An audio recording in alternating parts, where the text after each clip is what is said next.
Olá, muito boa tarde a todos que estão aqui ao vivo. Boa tarde, bom dia, boa noite para quem está vendo gravado. Sou Heitor Fagundes, sou helper de Pastor, que estamos aqui para mais uma aula aberta de uma das palestras dessa metodologia, bastante transformadora e bastante profunda e leve ao mesmo tempo. Hoje a gente vai falar da palestra 34 do Pastor, cujo título é Preparação para a Reencarnação. Então, se você se interessa por esse tema, gosta dos temas de espiritualidade e autoconhecimento, essa é uma palestra que vai falar muito dessa junção aí do tema da espiritualidade. Todo sábado, 16 horas, a gente dá uma aula aberta, e já tem 33 gravadas, no site onde você provavelmente se inscreveu para essa aula ou ficou sabendo dessa aula. Qualquer dúvida, é só entrar em contato. Para quem nunca ouviu falar do Pathwork, eu gosto de dar esse pequeno resumo. Então, o Pathwork é um caminho de autoconhecimento. Então, autoconhecimento é o pilar central do Pathwork, que é a gente se conhecer, ainda mais hoje em dia que tem tanta fonte de informação. O caminho do Pathwork se coloca como um caminho muito profundo e muito direto, muito claro, para que cada um possa se conhecer um pouco mais. Mas ele também é um caminho de desenvolvimento espiritual. Tem gente que gosta mais do lado do autoconhecimento, tem gente que gosta muito do lado espiritual, como é o caso da palestra de hoje, onde a gente vai falar de reencarnação, um tema bastante ligado à espiritualidade. E é um caminho também de transformação de vida. Por quê? Porque todo mundo que eu conheço, eu inclusive, mas todos que se envolvem com essa metodologia, acabam transformando algo na vida. Muitas vezes até procuram o Pastor no momento em que estão precisando de uma transformação de vida. Já tentaram muita coisa entre terapias, dinâmicas e tudo mais, e uma hora acabam ouvindo falar e chegam ao Pastor como uma possibilidade também. E o que esse caminho oferece?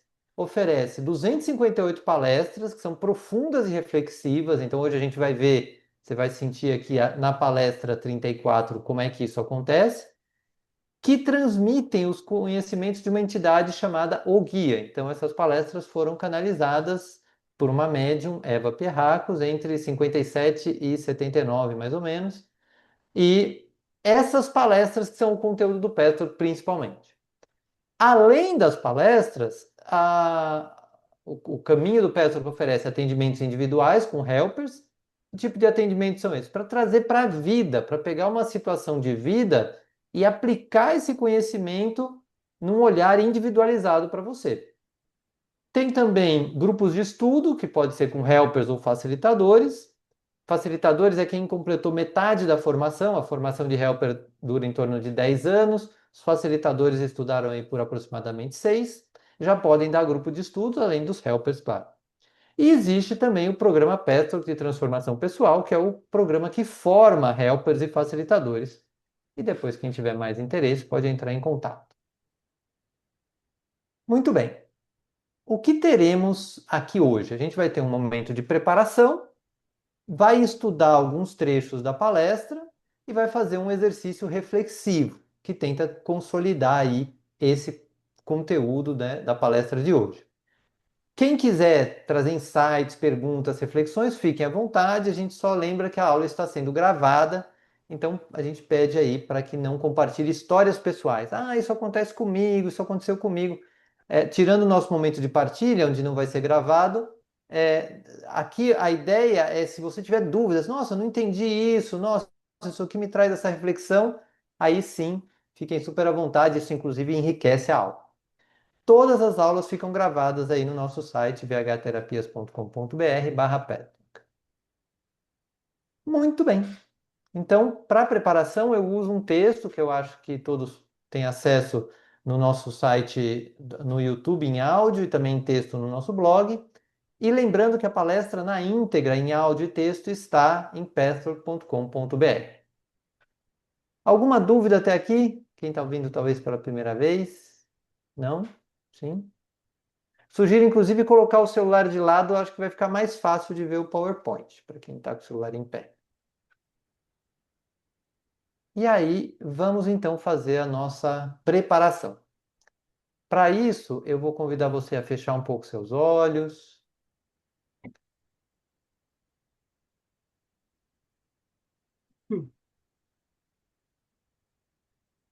E antes de eu ler esse texto, que busca trazer a essência dessa palestra,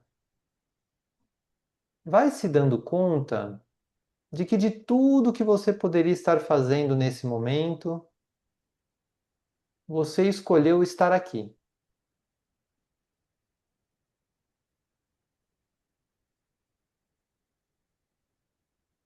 Essa foi uma escolha consciente. Você preencheu uma ficha de inscrição, você se organizou,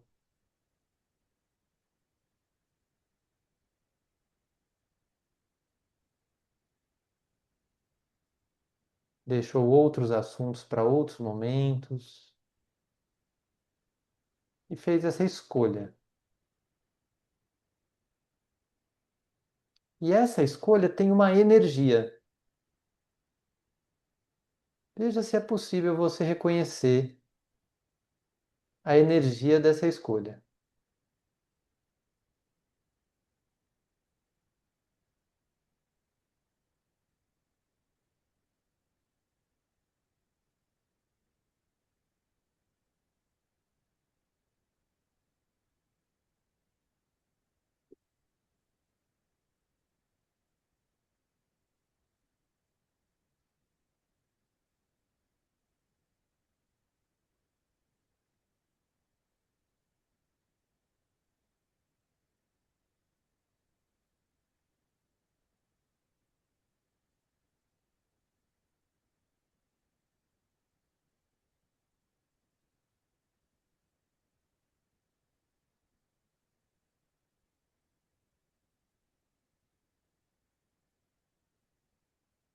E agora vai considerando que além do seu consciente, uma força divina dentro de você te acompanhou nessa escolha, que a gente chama no Password de eu superior, a sua centelha divina.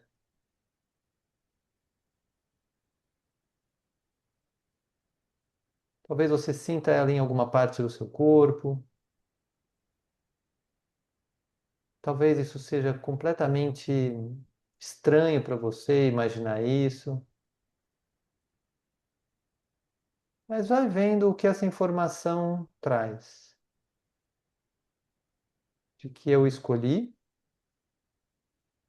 mas também o meu eu superior escolheu estar aqui.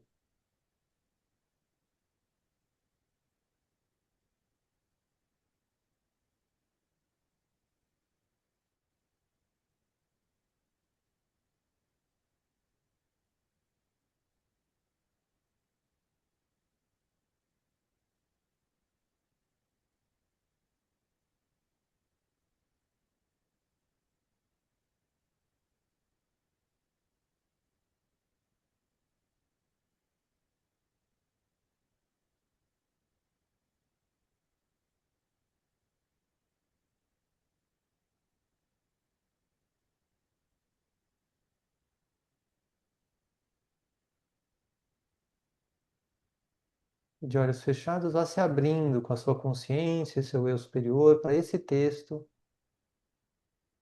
com a essência dessa palestra. A vida com um sentido maior.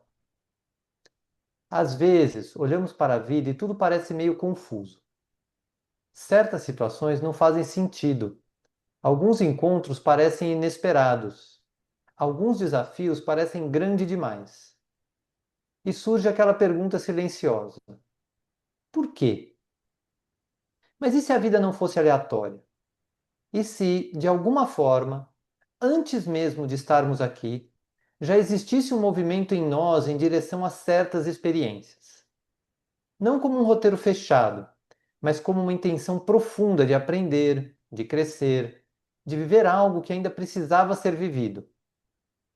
Ao nascer, esquecemos disso.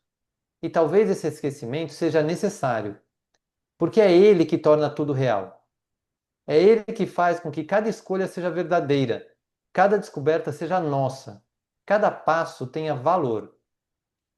Mesmo assim, às vezes sentimos algo estranho, como se certas situações tocassem em um lugar muito profundo, como se algumas experiências carregassem um significado maior. Talvez não seja coincidência. Talvez a vida esteja, o tempo todo, nos conduzindo de volta a algo que, em algum nível, já conhecemos. E pouco a pouco, quando começamos a olhar para a vida dessa forma, algo muda dentro. As dificuldades deixam de ser apenas obstáculos e passam a ser portas. Os encontros ganham profundidade. E a própria vida começa a parecer menos aleatória e mais cheia de sentido. Talvez você não precise entender tudo, mas talvez possa começar a sentir que existe algo maior acontecendo e que de alguma forma você faz parte disso.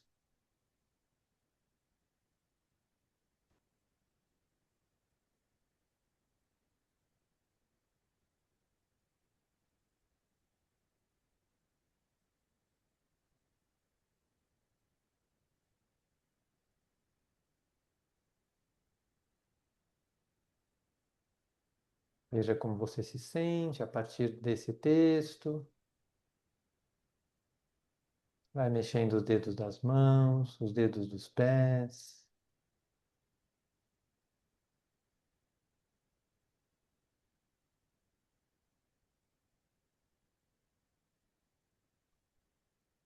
Se quiser, toma uma aguinha.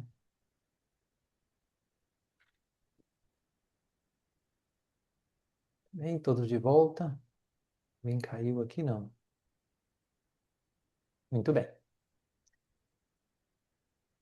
Então vamos para as primeiras palavras do guia nessa palestra. Saudações em nome do Senhor. Como sempre, trago-lhes bênçãos, meus queridos amigos, para todos e cada um dos presentes, bem como para todos os meus amigos fora daqui. Falarei essa noite sobre o processo de nascimento, para o que recebi permissão de autoridade mais elevada. Então aqui eu só pus isso para lembrar, primeiro, que o Pastor que é um caminho de muita ordem, assim, as coisas são feitas de uma forma muito organizada, muito clara, muito direta, às vezes até assustadoramente direta, dificulta às vezes um pouco a gente entrar em contato, mas deixa eu só ver o que está dando um eco, que já foi. E sempre tem esse lugar também espiritual de trazer bênçãos. Então, essa palestra de hoje vai ser muito ligada ao tema da espiritualidade dentro do PET. E do mesmo jeito que tem essa ordem, o guia transmitindo a palestra, ele falou: olha, eu recebi permissão para trazer um pouco desse conhecimento sobre a reencarnação. E ele fala que mesmo o que ele trouxe na palestra é muito pouco frente ao tudo que tem nesse processo. Então, ele já fez um resumo e eu estou fazendo aqui um resumo do resumo. Mas mesmo assim, ele precisou receber autorização para transmitir esse pedaço de conhecimento. E aí ele traz uma coisa muito interessante, que é o seguinte: a sua próxima vida, meus amigos, já está preparada agora. Não inteiramente, pois enquanto viverem na Terra, a última palavra não foi falada. E as chances de determinar sua próxima encarnação e efetuar a mudança do que prepararam até agora são fortes. Muito mais fortes do que na sua existência no mundo espiritual, quando ainda terão chance de fazer alterações, embora sejam menores. Então aqui tem bastante coisa. Primeiro, essa ideia, e o Petzold vai trabalhar muito com isso, de que a vida é um contínuo. Do ponto de vista do eu superior, da nossa alma, não tem pressa para resolver as questões. A gente traz um pacotinho, essa encarnação aqui eu vou resolver isso, vou tentar resolver. Se eu conseguir bem, se eu não conseguir, eu resolvo na próxima. Agora, se eu também já conseguir fazer uma coisa legal e já vou preparando a minha próxima encarnação, também dá. Então elimina um pouco, eu gosto dessa frase porque ela elimina um pouco a ideia de fim de uma forma muito palpável. Porque se agora eu já estou planejando minha próxima encarnação, preparando a minha próxima encarnação, não sei se ela vai acontecer daqui a 100, 200, 300 anos, mas já estou preparando, ganha uma ideia de que a gente tem uma continuidade. E eu acho essa frase muito legal para mostrar isso. E depois ele fala também sobre de que aqui fazer mudanças aqui na Terra é mais fácil, porque a gente está aqui na luta de ter que viver numa existência material, mas que ainda assim no mundo espiritual também dá para mudar alguma coisinha. Então é como se você visse, agora eu estou encarnado, estou preparando a próxima encarnação. Aí eu desencarno, preparo um pouquinho, não dá para preparar muito, aí continua. Aí depois encarno, preparo mais, resolve umas questões e vai assim. Então eu trouxe isso para vocês verem se faz sentido a ideia e o que que isso causa em vocês de um contínuo e não mais um ciclo de vida e morte. Algum comentário? Não? Beleza. Aí, como que ele continua? Até certo ponto, no ciclo de desenvolvimento de um ser individual, as decisões podem ser tomadas pelo indivíduo. Ele está falando das decisões sobre a reencarnação, que é o tema da palestra, né? Então, o indivíduo quer encarnar de novo. Então, até certo ponto, o indivíduo mesmo decide. A partir de certo desenvolvimento, cada entidade espírito tem o direito e frequentemente até o dever de decidir as circunstâncias da próxima encarnação pessoalmente. É como assim, quando você é muito básico, você é orientado, ó, isso aqui vai meio acontecer, mas à medida que você vai crescendo, você vai tomando decisões por sua própria conta. E aí, olha só que interessante. Há pessoas que tendem a ser indolentes, pois lhes falta ambição e ficam satisfeitas com certo conforto. Não se esforçam particularmente por formas mais elevadas de consciência e felicidade. Sua escolha pode ser uma vida mais fácil do que seria bom para elas. Então, percebe, se colocando no lugar dessa entidade, planejando, desencarnada, planejando, fazendo seu plano de vida, de reencarnação, ela fala, quer saber, eu não quero muito problema, eu quero só uma vidazinha básica, e talvez ela realmente receba isso que ela quer. Mas não seria o bom para ela, porque ela poderia mais, aproveitar a encarnação melhor. Mas quanto mais desenvolvida, ela vai ter esse direito. Não, é isso que você quer, vai fundo. Por outro lado, existe a pessoa excessivamente ativa e ambiciosa, que pode muitas vezes escolher mais do que está pronta a enfrentar. Isso também prejudicará o seu progresso e causará um recuo temporário. É interessante porque o guia fala primeiro pessoa, né, que a gente normalmente associa a ideia de um ser encarnado, uma pessoa encarnada, mas para o guia não faz diferença se a pessoa está encarnada ou desencarnada, ela está fazendo um plano e é uma pessoa. E tem os ansiosos, né? Os ambiciosos demais. E aí é aquele que, não, já vou fazer isso, já vou fazer mais aquilo outro, mais aquilo outro. E isso pode ser um prejuízo. Então, e tem mais um caso ainda. Por exemplo, um caráter muito otimista pode fazer um julgamento errado, assim como um pessimista em excesso. Então, para quem quiser sair um pouco do lugar da espiritualidade e entrar aqui, né, para a gente no mundo encarnado, é quando você está desenhando um projeto.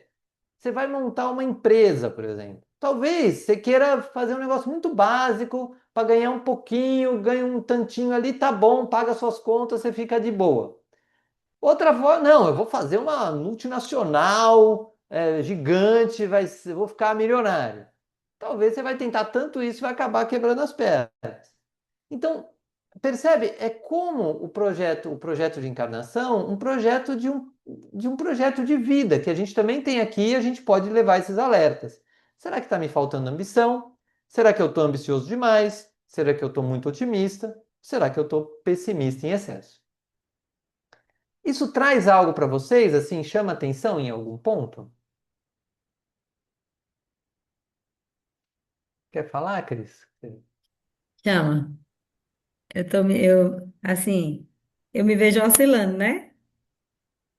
Eu me vejo hora numa preguiça muito grande, né, de desenvolvimento, Uhum. mas hora também, aí eu fico querendo, sabe? Almejando um negócio que eu não tô dando conta ainda. Ah. Você percebe que interessante? É o mesmo movimento que pode estar acontecendo lá no mundo espiritual, no planejamento da encarnação, acontece aqui.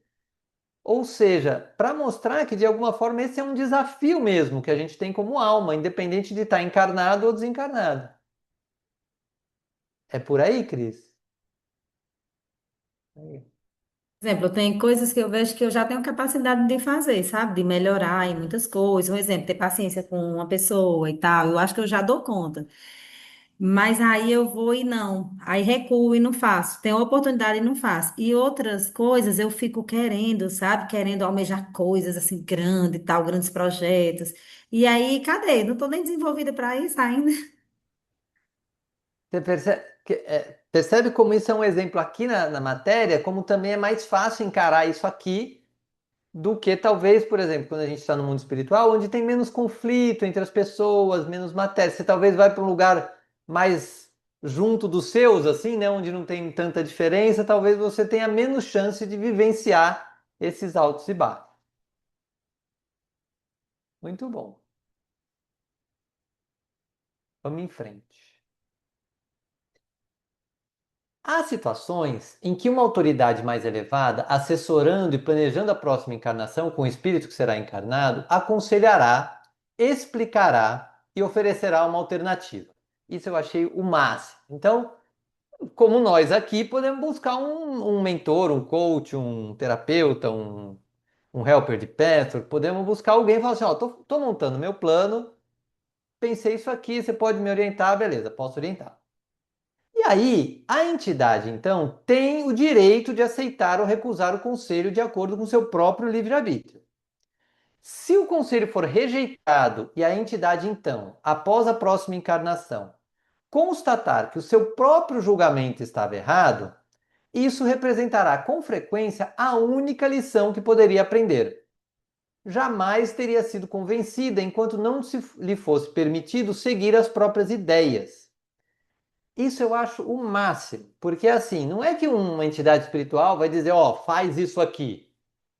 Assim, olha, te aconselho a seguir essa alternativa aqui. A entidade fala, não, tudo bem, obrigado, mas eu vou desse outro jeito.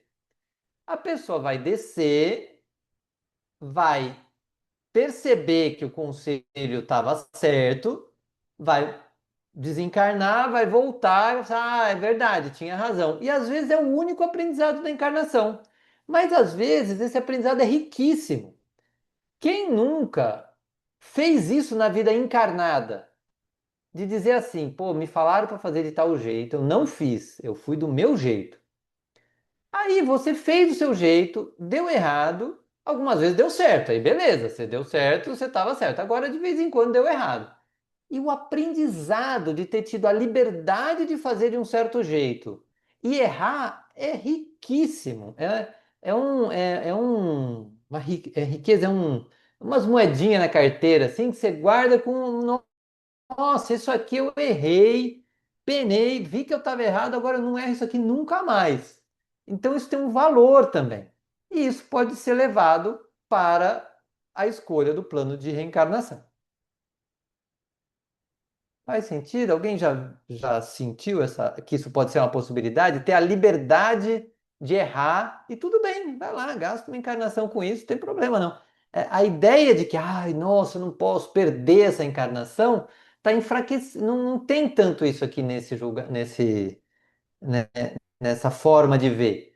Porque você perdeu essa, vem na outra, zero problema. Então, vamos que vamos. E aí também ele fala que não é sempre que a lei de causa e efeito, a lei do karma, funciona imediatamente na vida sucessiva. É comum que a causa de uma vida só produza efeito três ou quatro encarnações depois. Isso eu achei libertador também, porque em vários momentos o guia fala para não ficar se preocupando com a vida passada, o que que você foi na vida passada, porque o que você precisa trazer para essa vida, você vive nela mesmo no começo da vida com seus pais, com a vida que você levou, não precisa se interessar muito pelo que foi na vida passada. E ainda mais sabendo que às vezes, 3, 4 encarnações para trás, você pode estar falando aí de 1.000 anos, 2.000 anos, ou de 100 anos. 100 anos difícil, teria que ter tido umas encarnações bem pequenas. Mas não dá para saber. Então, esquece, tipo, deixa para trás e vamos focar na de agora. E aí, o que que acontece? De acordo com quanto do plano está realizando agora, será determinado na próxima vida quais oportunidades lhe serão concedidas de se voltar para outras coisas necessárias ao seu desenvolvimento geral. Caso não avance, ou caso o faça apenas em parte, o objetivo com o qual você encarnou dessa vez terá que ser repetido, ou ao menos repetido em parte. Percebe? De novo a ideia de um contínuo. Você tem um monte de coisinha para trabalhar aí na sua alma. Aí você trabalha algumas, deixou um pedaço? Tá bom, então na próxima você trabalha mais. Ou não, completou isso aqui, vamos pegar a próxima, já nessa vida, começa agora para depois continuar na outra. Muito nessa ideia de um contínuo. Tudo isso deve ser material para o pensamento e meditação para vocês. Deve tornar claro que vocês têm muitíssimas chances no plano terreno de fazer mudanças para melhor no seu projeto pessoal. É aqui, eu acho que de toda essa palestra, essa frase é que eu acho a mais importante. Porque, de verdade, talvez saber como é o processo de encarnação, ou saber o que vai acontecer depois, é legal. Mas lembrar de que onde quer que a gente esteja hoje, a gente pode mudar a nossa vida, a gente pode escolher um pedacinho da nossa vida e fazer mudanças para melhor, isso tem uma riqueza muito grande, eu vejo, porque tem uma riqueza do momento presente. Então, com um bônus, segundo ele está falando aqui, de já melhorar a vida para frente, seja nessa ou na próxima encarnação. Mas eu queria trazer muito esse detalhe de que sempre o Pastor vai trazer a possibilidade de mudança hoje. De que hoje, se você quiser, dá para fazer algum tipo de mudança na sua vida. Isso traz alguma reflexão para alguém de vocês?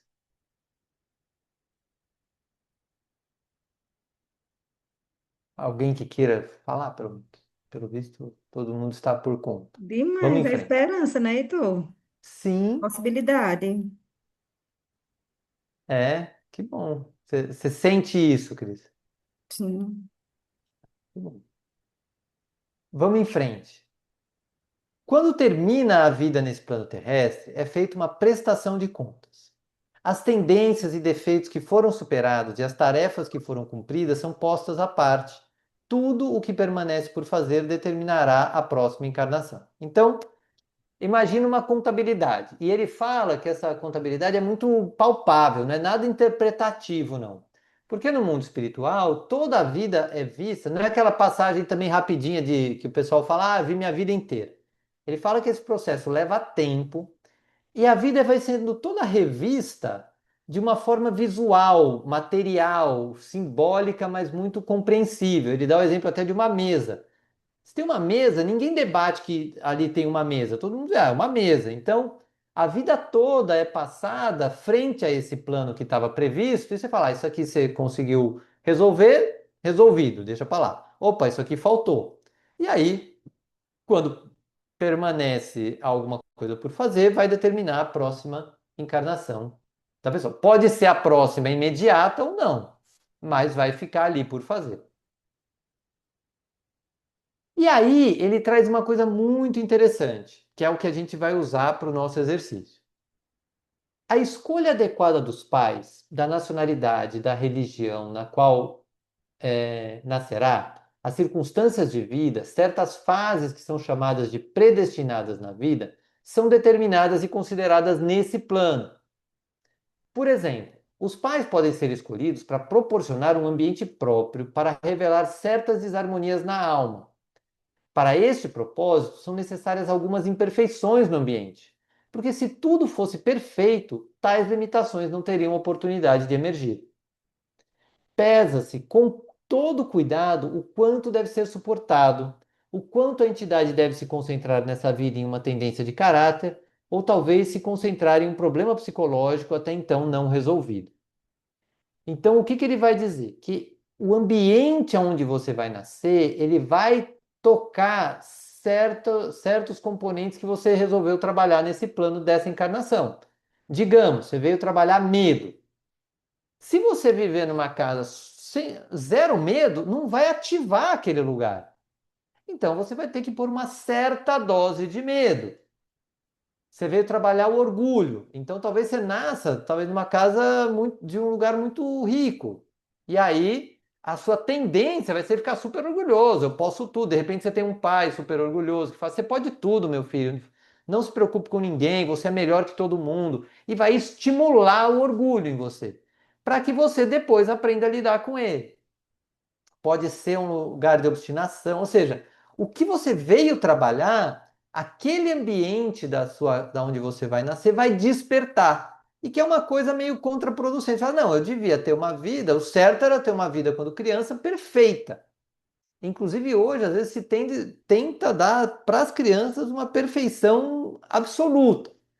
Claro que todo pai vai tentar, muitos tentarão dar o melhor, isso não está errado, mas também cada criança vai passar ali pelas provas necessárias.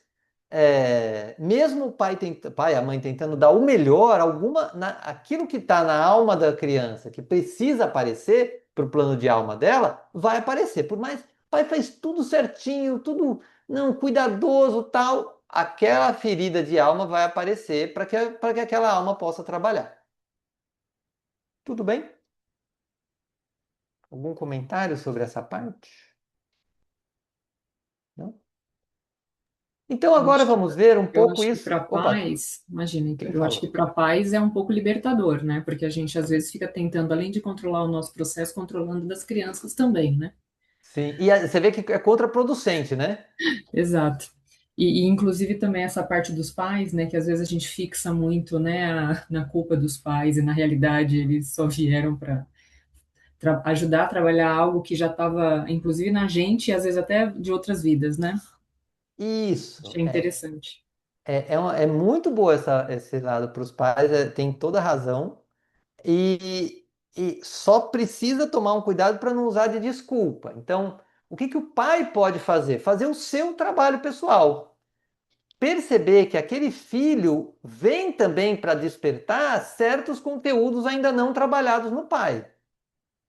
E aí, quando o pai trabalha isso, ele consegue até ver que o filho também está fazendo um certo trabalho do tamanho dele lá. E isso alivia muito. Quando o pai traz para si o desafio emocional que o filho está trazendo, ele ganha uma estabilidade emocional que ajuda a olhar para esse filho com mais realidade. Então, o trabalho do pai é esse, dar o amparo, porque o filho não é independente, o filho tem certas coisas que é muito imaturo, né? Por natureza imaturo. Então, o pai tem esse lugar, mas tem também o lugar de se trabalhar a partir da relação com o filho. Quanto mais se trabalha nessa relação, melhor consegue adequar entre liberdade e borda. Assim, opa, tudo bem que você tem sua meta aí, mas daqui você não vai passar, não. Depois você se vira na terapia, mais pra frente. Mas aqui eu não posso deixar você passar, por mais que isso te doa. Opa, mas aqui eu fui rígido demais, aqui eu preciso te dar um pouco mais de liberdade. Essa maturidade vem de um trabalho pessoal do pai e da mãe. E é o Petro que ajuda demais nisso. Boa, obrigado, cara.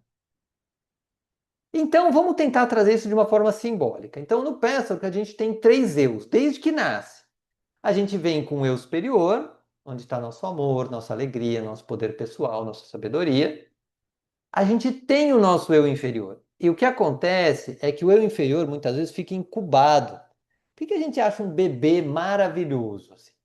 O bebê, ele tá sem máscara, sem nenhuma defesa e muito ligado ao eu superior. O eu inferior dele ainda está incubadinho ali, né?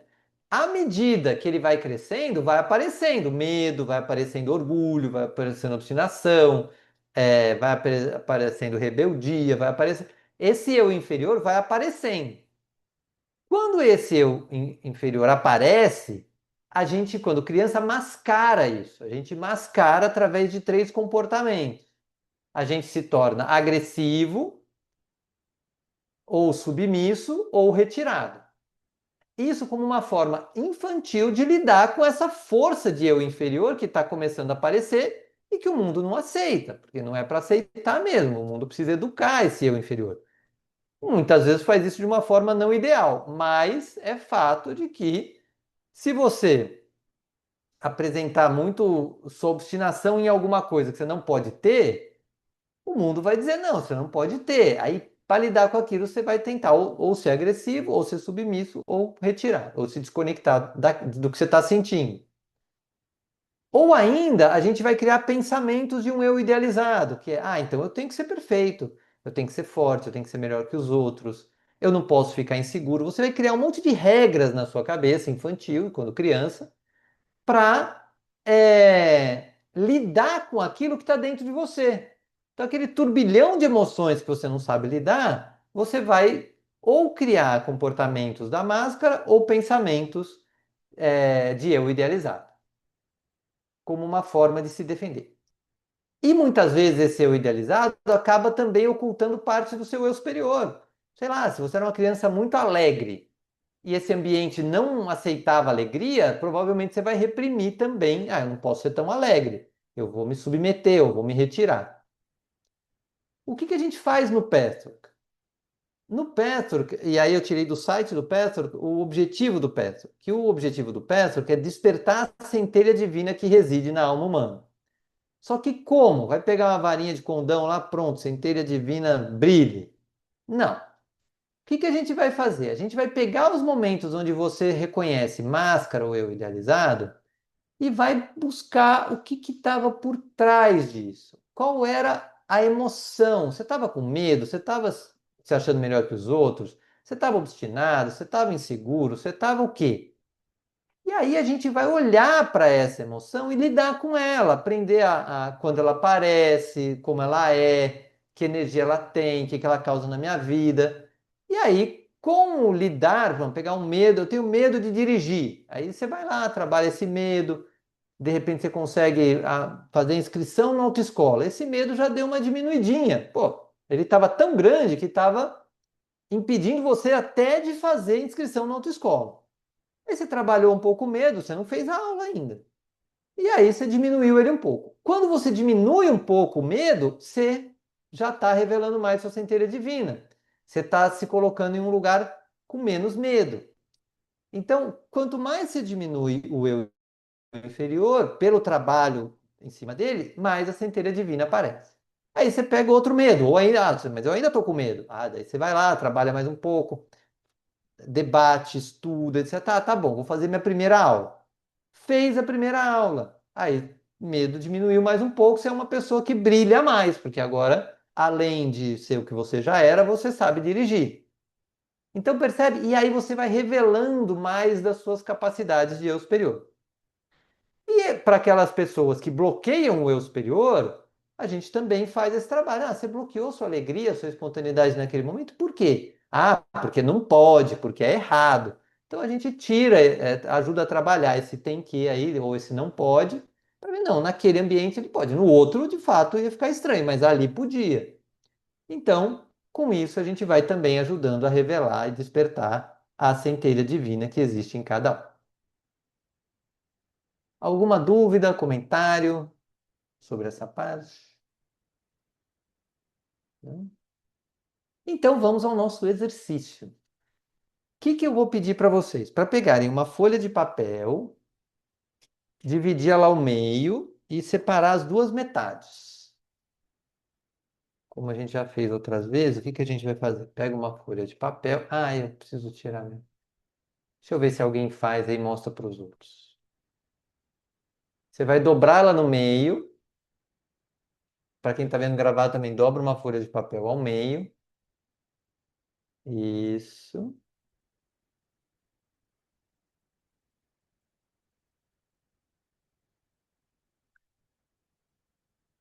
Isso, aí, ó, a Cláudia tá mostrando. Pior que não vai aparecer, Cláudia. É, dá um oi aí na sua. Só abre o seu áudio um pouquinho para você aparecer na. Deixa eu fazer assim, peraí. Achei. Agora vai aparecer. Deu? Isso, vai um Achei? pouquinho para trás só. Isso, um pouquinho para trás só. Aí, Achei. Tá. perfeito, assim. Então, vamos lá. Todo mundo tem suas folhinhas. Deixa eu ver aí quem É para mais. dividir, Heitor? Partir a folha? Isso, partir a folha. Separa em dois pedaços iguais. Aí, o Vinícius já foi também. Cada um me dá um joinha aí se já fez. Aí, beleza, Vanner. Quem mais? A Paz também já? Beleza. Carla também. Cris também. Tem os dois pedacinhos. Muito bem. Então, agora, num pedaço de papel, você vai pôr uma situação da infância que foi desagradável. Tipo, isso aqui aconteceu na minha infância, não era para ter acontecido. Nossa, me doeu, me incomodou, isso acontecia sempre. Uma coisa chata da sua vida quando criança. Eu vou dar uma pausa na gravação, só para dar tempo para quem está aqui fazendo ao vivo. E aí, quem está vendo gravado, pode tomar seu tempo aí. Muito bem. Na outra folhinha, você vai escrever quando isso acontecia, o que que você fazia? Você ia para agressividade, para retirada ou para submissão? E aí você pode pôr assim: a primeira coisa eu fazia era submissão, por exemplo. A segunda era retirada. Ou a primeira era agressividade. A agressividade não deu certo, eu ia para submissão. Então, na outra folha, você põe que tipo de máscara você usava. Eu só lembro de um, Heitor. No caso, a gente Só tem uma, que reagir não. com as três? Não, você pode, se você tinha uma que você usava sempre a mesma e dava certo, e aí já, certo, né, num certo sentido, pode pôr uma só. É só, eu usava essa ou essa. Nessa situação que você pôs num papel, qual era a máscara que você usava? Me dá um joinha. Não, ainda tem gente escrevendo. Aí, fechou. Cara, já terminou. Aí, todo mundo já foi, né? Pode abrir de novo. Agora, você vai voltar na primeira folhinha e vai colocar assim, quando isso acontecia, quais as emoções que você sentia? Se você sentia medo, raiva, pavor, ódio, ira, normalmente as situações desagradáveis traziam emoções desagradáveis também.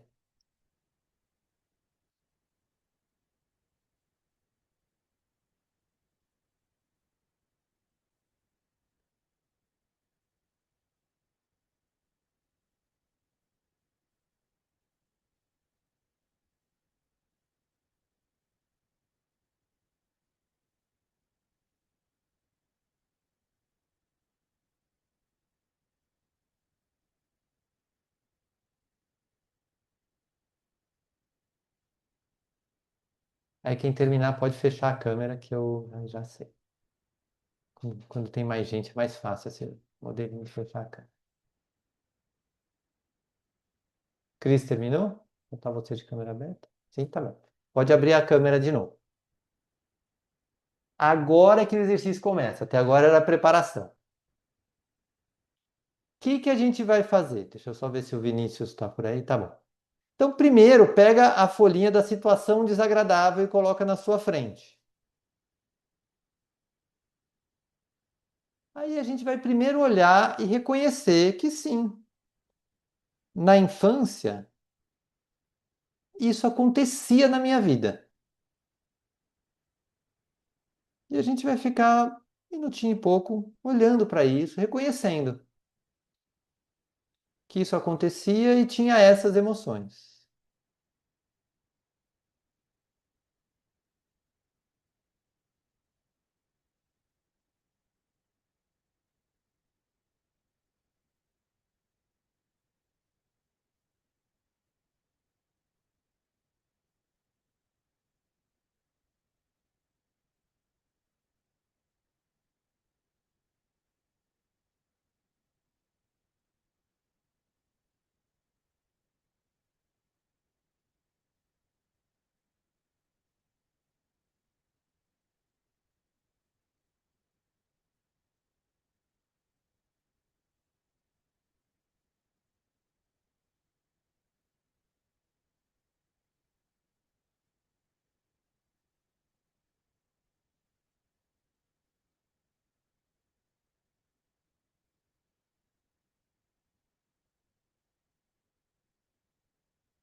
E agora você vai pegar o outro papelzinho e pôr por cima.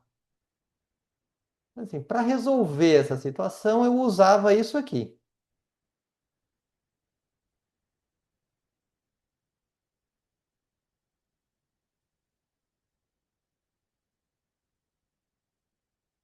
E veja se é possível só olhar como uma solução inteligente da sua criança.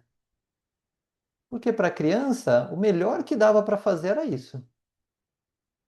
E tudo bem. Talvez sua criança escolheu a agressividade, talvez a submissão, talvez a retirada. E não dava para lidar de forma madura com o que está embaixo.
E agora você vai escolher, com seu livre-arbítrio, uma de duas opções.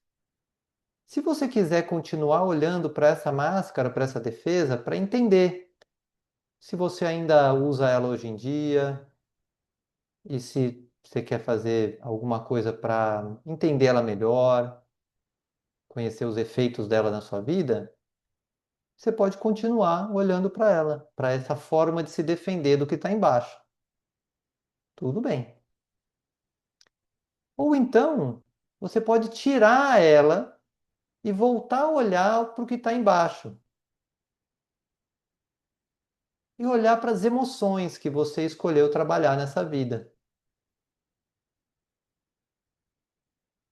E a partir dessa palestra, entender que você trouxe um pacotinho dessas emoções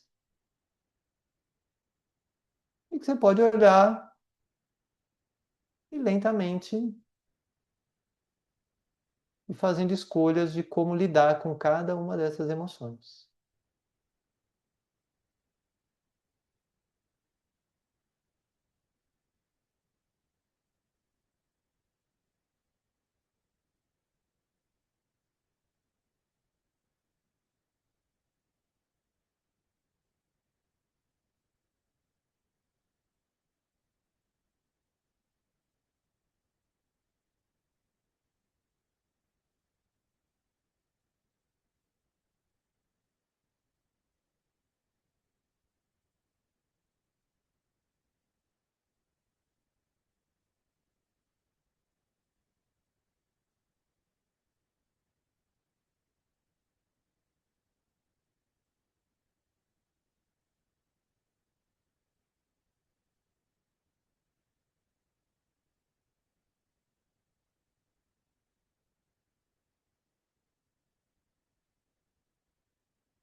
E eu vou convidar vocês agora a fecharem um pouco os olhos, irem pedindo ajuda para o seu eu superior, para integrar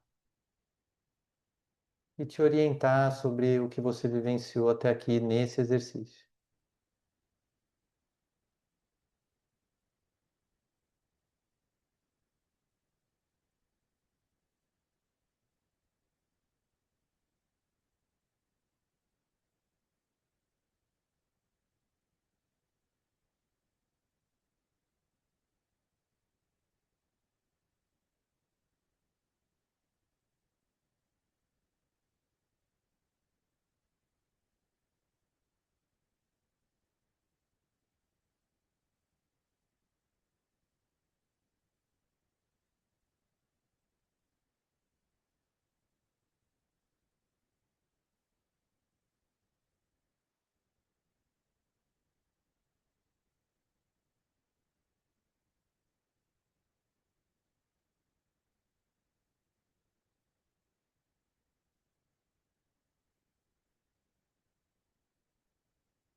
E aí, quando quiser, pode ir abrindo os olhos, anotando o que veio. E eu vou dar uma pausa na gravação para caso alguém queira compartilhar. Muito bem. Então, para quem chegou até aqui na aula, vou convidar vocês a fecharem um pouco seus olhos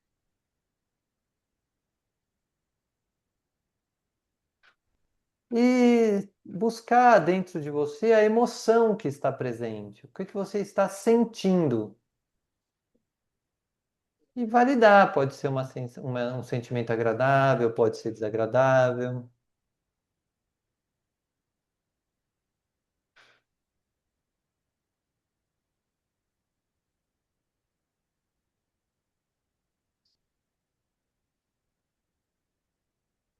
E aí, nesse estado, vai se abrindo para as últimas palavras do guia nessa palestra. Agora, meus amigos, eu me retirarei. Continuem a procurar, continuem a procurar no seu coração pela verdade espiritual que precisam para resolver seus problemas e sua vida. Quanto mais procurarem, mais detalhes lhes será dado. Nunca estarão sozinhos se pedirem aos Espíritos de Deus constantemente à sua volta, esperando por vocês. Bênçãos para todos os meus amigos, por seus corpos, suas almas e seus espíritos. Estejam em paz, Deus os abençoe, estejam em Deus. E com isso finalizamos nossa aula. Sábado que vem, 16 horas, estaremos aqui novamente. Gratidão, Heitor.